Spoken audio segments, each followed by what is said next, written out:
खबरों का सारथी।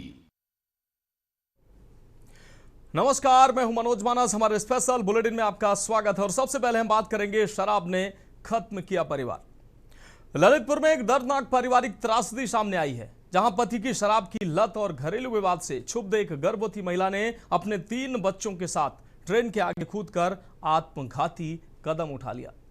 इस हृदय विदारक घटना में गर्भवती महिला और उसके 2 मासूम बच्चों की मौके पर ही मौत हो गई, जबकि बड़ी बेटी की जान बच गई। घटना थाना जाखलोन क्षेत्र के धौरा रेलवे स्टेशन के पास की बताई जा रही है। प्रारंभिक जानकारी के अनुसार पति की शराब की आदत को लेकर घर में लंबे समय से विवाद चल रहा था। इसी से आहत होकर महिला अपने 3 बच्चों को साथ लेकर रेलवे ट्रैक पर पहुंची और ट्रेन के सामने छलांग लगा दी। घटना की सूचना मिलते ही पुलिस मौके पर पहुंची और शव को कब्जे में लेकर पोस्टमार्टम के लिए भेज दिया गया है। वहीं जीवित बची बच्ची को सुरक्षित उपचार और देखभाल के लिए भेजा गया है। पुलिस पूरे मामले की जांच कर रही है और घटना के सभी पहलुओं की पड़ताल की जा रही है। लेकिन इस हृदय विदारक घटना ने कई सवाल खड़े कर दिए हैं। पति की शराब की लत से एक परिवार उजड़ गया। घरेलू विवाद में पत्नी का ये खौफनाक कदम, जिसमें पत्नी सहित 2 बच्चे काल के गाल में समा गए। बच्चों संग ट्रेन के आगे महिला कूद गई। एक बच्ची की जान जरूर बची है, लेकिन खुद महिला और 2 बच्चों की दर्दनाक मौत हो चुकी है। महिला जो है गर्भवती बताई जा रही है। बड़ी बेटी की जान बची है। पुलिस अब तफ्तीश कर रही है, लेकिन पति की शराब की लत ने एक परिवार को उजाड़ दिया। शैलेंद्र जैन हमारे संवाददाता अधिक जानकारी के लिए ललितपुर से हमारे साथ जुड़ गए हैं। शैलेंद्र जैन, ललितपुर से एक बहुत ही महत्वपूर्ण खबर सामने आई है, जहां एक महिला, गर्भवती महिला बताई जा रही है, वो मजबूर होकर अपने बच्चों के साथ ट्रेन के आगे कूद जाती है और पति की शराब की लत से एक परिवार उजड़ गया है। कैसे ये घटना हुई है और क्या है पूरा मामला?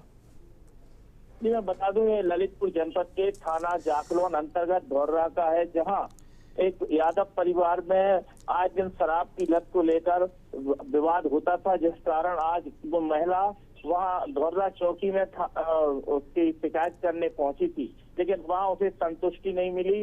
वहीं उसको दुष्कार कर भगा दिया गया, जिस कारण वो आकर ट्रेन के आगे खड़ी हो गई। उसके साथ 3 बच्चे थे, गर्भवती महिला थी।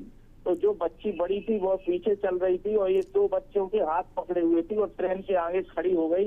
इससे तीनों की मौत हो गई और जो बच्ची बड़ी थी वो बच गई। अब वहीं इस मामले का पुलिस अधीक्षक ने संज्ञान लिया है, तो जो पुलिस चौकी इंचार्ज है उसको भी वहां से निलंबित कर दिया है। जी हाँ, बिल्कुल शैलेंद्र, इस तमाम जानकारी के लिए आपका बहुत बहुत शुक्रिया। तो घरेलू विवाद में पत्नी ने कदम उठाया है, बच्चों संग ट्रेन के आगे कूदी महिला, और इस आत्मघाती कदम ने परिवार को उजाड़ दिया है। आपको बता दें कि इस घटना में बड़ी बेटी की जान बच गई है, जबकि 2 बच्चों सहित महिला जो है वो मौत का शिकार हो गई है। पति की शराब की लत से परिवार उजड़ गया है। घरेलू विवाद में पत्नी का ये खौफनाक कदम। आज दिनांक 27/7/2026 को थाना जाखलोन के अंतर्गत श्रीमती दीपा के द्वारा अपने 2 बच्चों, जिनकी उम्र लगभग 2 वर्ष और 3 वर्ष के साथ रेलवे स्टेशन धौरा के पास ट्रेन से कटकर आत्महत्या करने की सूचना प्राप्त थी। उक्त सूचना पर थाना जाखलोन के द्वारा तत्काल मौके पर पहुंचकर घटनास्थल का निरीक्षण किया तथा जीआरपी ललितपुर से समन्वय स्थापित कर जीआरपी पुलिस के द्वारा शवों को नियमानुसार कब्जे में लेते हुए पंचायतनामा की कार्रवाई पूर्ण कर शवों को पोस्टमार्टम के लिए भेजा गया। उक्त प्रकरण में आगे की विधिक कार्रवाई प्रचलित है। मृतका उपरोक्त पति शराब पीने का आदी था तथा शराब पीकर अपनी पत्नी के साथ वाद विवाद करता था, जिससे क्षुब्ध होकर महिला के द्वारा आत्महत्या की घटना की गई। आत्मघाती कदम उठाया है और बच्चों के साथ महिला ट्रेन के आगे कूदी है और इस आत्मघाती कदम ने परिवार को उजाड़ दिया। और अब बात करेंगे जमीन के लिए खूनी जंग। बलरामपुर के वसंतपुर थाना क्षेत्र के गोदला गांव में जमीन विवाद ने हिंसक रूप ले लिया, जहां 2 पक्ष आमने सामने आ गए और देखते ही देखते दोनों पक्षों के बीच कहासुनी मारपीट में तब्दील हो गई और लाठी डंडों से एक दूसरे पर जमकर हमला किया। आरोप है कि संघर्ष के दौरान एक पक्ष ने ट्रैक्टर से दूसरे पक्ष के लोगों को कुचलने का भी प्रयास किया, जिससे मौके पर अफरा तफरी मच गई। इस खूनी संघर्ष में दोनों पक्षों के आधा दर्जन से अधिक लोग घायल हो गए हैं, जिन्हें उपचार के लिए अस्पताल भेजा गया है।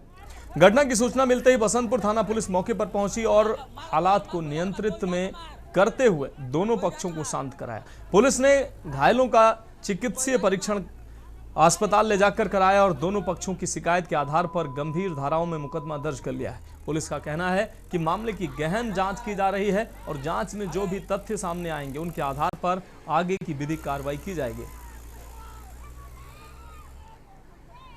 तो आप तस्वीरों में देख सकते हैं किस तरीके से ट्रैक्टर से कुचलने का भी प्रयास किया गया, ये आरोप लगे हैं। दोनों पक्षों पर पुलिस ने मुकदमा दर्ज किया है, लेकिन देखते ही देखते मारपीट की घटना खूनी संघर्ष में तब्दील हो गई है। जमीनी विवाद में खूनी संघर्ष देखने को मिला है। और इस खबर पर अधिक जानकारी के लिए बलरामपुर से आनंद हमारे संवाददाता हमारे साथ जुड़ गए हैं। आनंद, बलरामपुर से जो खबर सामने आई है निश्चित रूप से हैरान करने वाली खबर है। दो पक्षों की तकरार खूनी संघर्ष में तब्दील हो गई। क्या है ये पूरा मामला?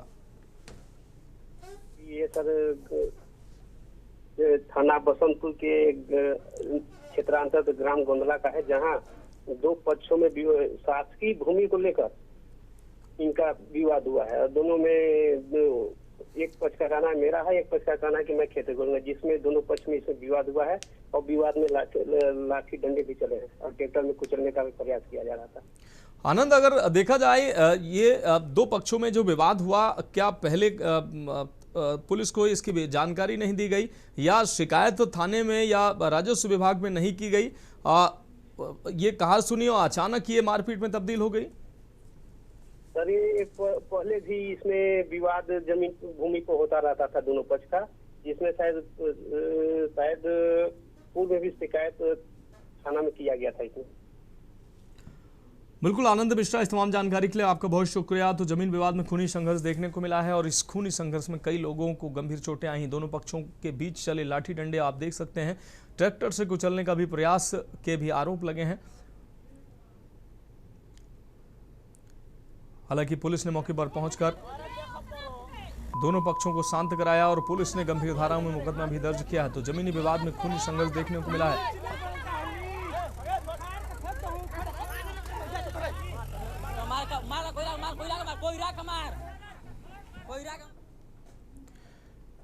और अब बात करेंगे विकास के दावों पर पानी।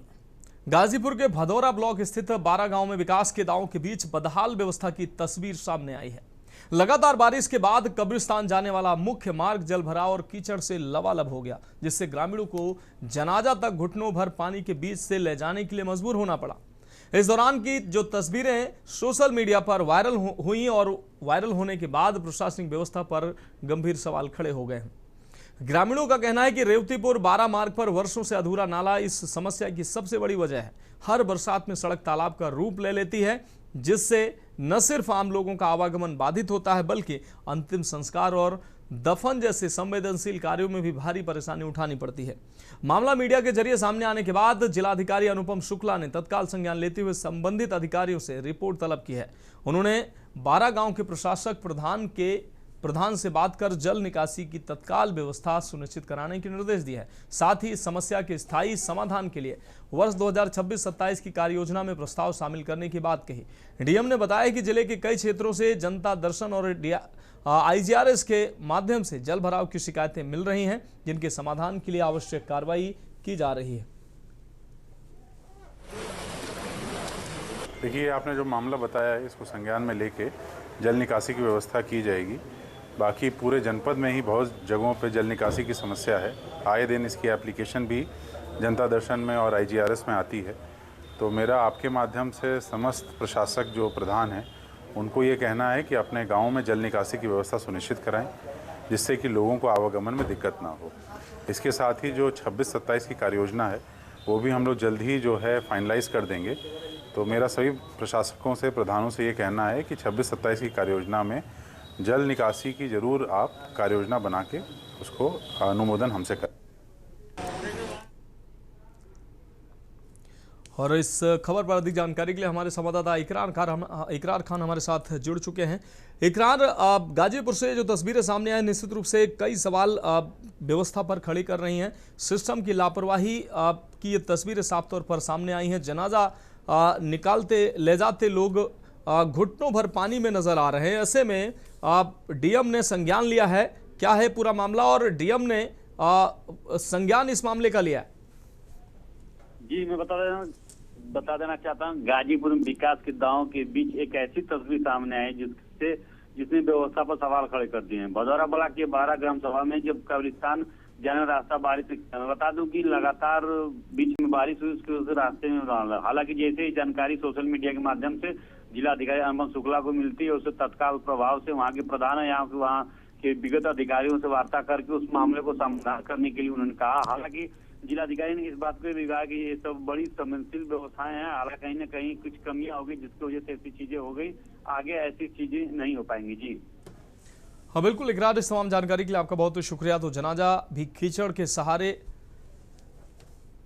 क्योंकि रास्ता बदहाल है, घुटनों भर पानी से होकर लोग कब्रिस्तान में जनाजा ले जाने के लिए मजबूर हो रहे हैं। जलभराव का आखिर जिम्मेदार कौन है, इसका जवाब फिलहाल अभी तक नहीं मिला है। हालांकि जानकारी सामने आ रही है कि डीएम ने इसका संज्ञान लिया है। वीडियो सामने आने के बाद डीएम ने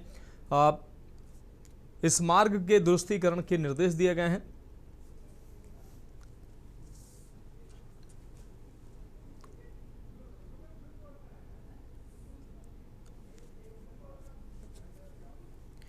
और अब बात करेंगे खेल खेल में मौत की। बहराइच जनपद के थाना हुजूरपुर क्षेत्र अंतर्गत लौदा महोली गांव में एक दर्दनाक हादसे ने पूरे गांव को गमगीन कर दिया। पुलिया के पास भरे गहरे पानी में डूबने से 2 मासूम बच्चों की मौत हो गई। बताया जा रहा है कि 8 वर्षीय सचिन गोस्वामी पुत्र गुरदयाल और 10 वर्षीय विनीत गोस्वामी पुत्र प्रभुदयाल के पास गांव के पास ही खेल रहे थे। इसी दौरान दोनों बच्चे पुलिया के पास भरे गहरे पानी में उतर गए और डूब गए। जब काफी देर तक दोनों बच्चे घर नहीं लौटे तो परिजनों और ग्रामीणों ने उनकी तलाश शुरू की। खोजबीन के दौरान दोनों बच्चों को पानी से बाहर निकाला गया, लेकिन तब तक उनकी मौत हो चुकी थी। घटना की सूचना मिलते ही स्थानीय पुलिस मौके पर पहुंची और आवश्यक कार्रवाई शुरू कर दी। इस हृदय विदारक हादसे के बाद पूरे गांव में शोक की लहर दौड़ गई है, जबकि परिजनों का रो रो कर बुरा हाल है।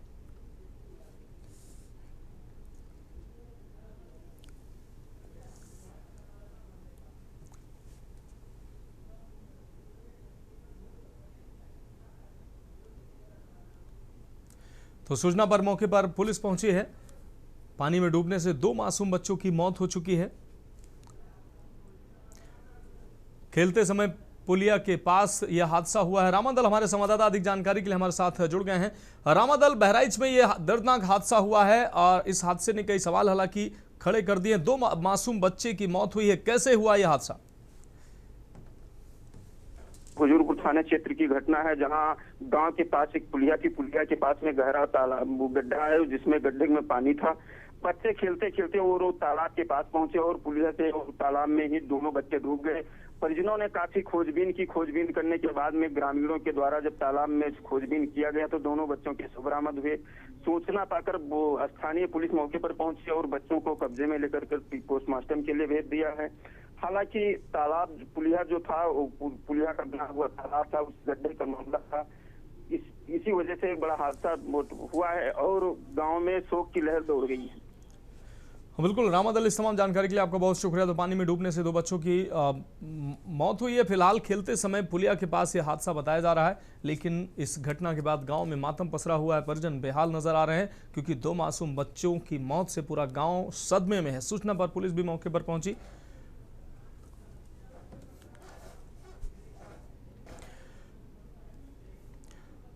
तो फिलहाल हमारे स्पेशल बुलेटिन में वक्त एक ब्रेक का। ब्रेक के बाद हम बात करेंगे कटान की समस्या, मंत्री का घेराव। ब्रेक के बाद हमारे स्पेशल बुलेटिन में एक बार फिर से आपका स्वागत है। बात करें कटान की समस्या, मंत्री का घेराव।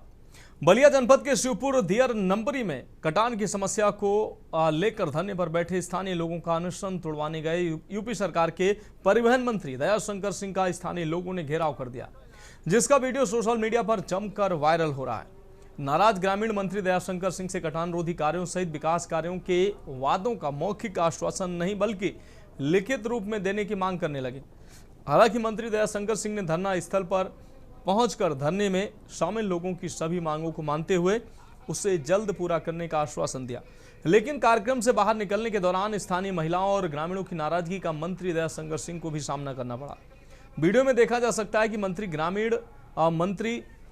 आपको बता दें, ग्रामीण लगातार मंत्री दयाशंकर सिंह से मौखिक वादों के बजाय लिखित रूप से देने की मांग कर रहे हैं। वायरल हो रहा है ये वीडियो कल यानी रविवार का बताया जा रहा है।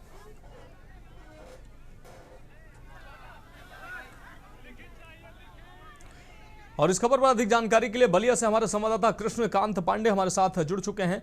कृष्णकांत, ग्रामीण लगातार अनशनरत थे, ऐसे में मंत्री जो परिवहन मंत्री दयाशंकर सिंह अनशन तोड़वाने गए थे, लेकिन इस दौरान मंत्री को असहज स्थिति का सामना करना पड़ा। ग्रामीणों के विरोध और लिखित आश्वासन का ग्रामीण मांग करने लगे। क्या कुछ अहम देखने को मिला इस दौरान? जी मनोज मानव जी, आपको बता दें कि बलिया में कटान की समस्या को लेकर धरना खत्म कराने गए मंत्री दयाशंकर सिंह का स्थानीय लोगों ने घेराव किया। तो इसमें देखा जा रहा है कि जो कई तरीके से गोपालपुर, टाटी और कई ऐसे गांव हैं जो कटान की वजह से घर उसमें समा जा रहे हैं, सरयू में समा जा रहे हैं।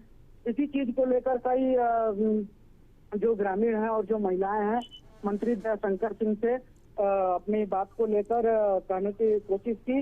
वहां पे जब मंत्री वहां पहुंचे और जो धरने पे जो स्थानीय लोग बैठे हुए थे वो अनशन तुड़वाने के यूपी सरकार के मंत्री वहां पहुंचे थे, लेकिन वहां पे ये देखा गया कि अफरा तफरी का माहौल तब हो गया जब महिला ने उनके गाड़ी के आगे आकर और घेराव करने लगी। उनका कहना था कि ना कोई जिला प्रशासन से व्यवस्था है, ना कोई हमसे कोई यहाँ की व्यवस्था को लेकर पूछने भी आ रहा है।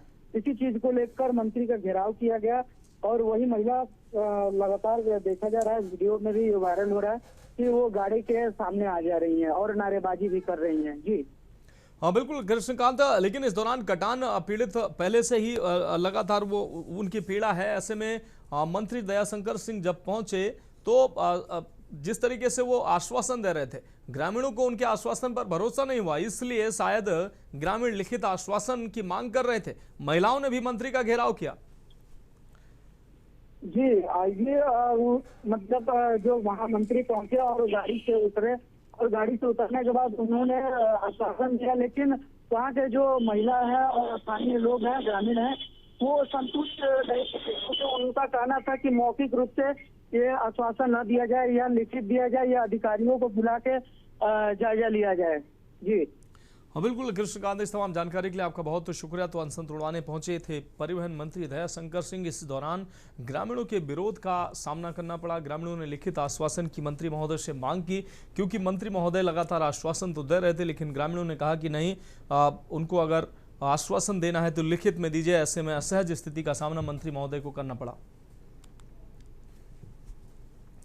और अब बात करेंगे 14 दिन में स्टेटस रिपोर्ट। राम मंदिर से जुड़े कथित दान चोरी मामले में सुप्रीम कोर्ट ने कड़ा रुख अपनाते हुए स्पष्ट किया है कि वह जांच प्रक्रिया पर लगातार निगरानी रखेगा और फिलहाल मामले को बंद नहीं किया जाएगा। अदालत ने कहा है कि जांच पूरी तरह पारदर्शी, निष्पक्ष, तेज और तय समय सीमा के भीतर पूरी होनी चाहिए ताकि पूरे मामले की सच्चाई सामने आ सके। सुप्रीम कोर्ट ने कहा कि फिलहाल जांच का मुख्य फोकस मंदिर में मिले दान की कथित चोरी की जांच पर रहेगा। अदालत ने जांच को और अधिक प्रभावी और तकनीकी रूप से मजबूत बनाने के लिए नई विशेष टीम में एक फॉरेंसिक ऑडिटर को शामिल करने के निर्देश दिए हैं। इसके साथ ही सुप्रीम कोर्ट ने नई एसआईटी को 2 सप्ताह के भीतर अपनी स्टेटस रिपोर्ट दाखिल करने का आदेश दिया है। अदालत साफ किया है कि मामले की उच्च स्तरीय और निष्पक्ष जांच सुनिश्चित करने के लिए वह आगे भी जांच की प्रगति पर नजर रखेगा।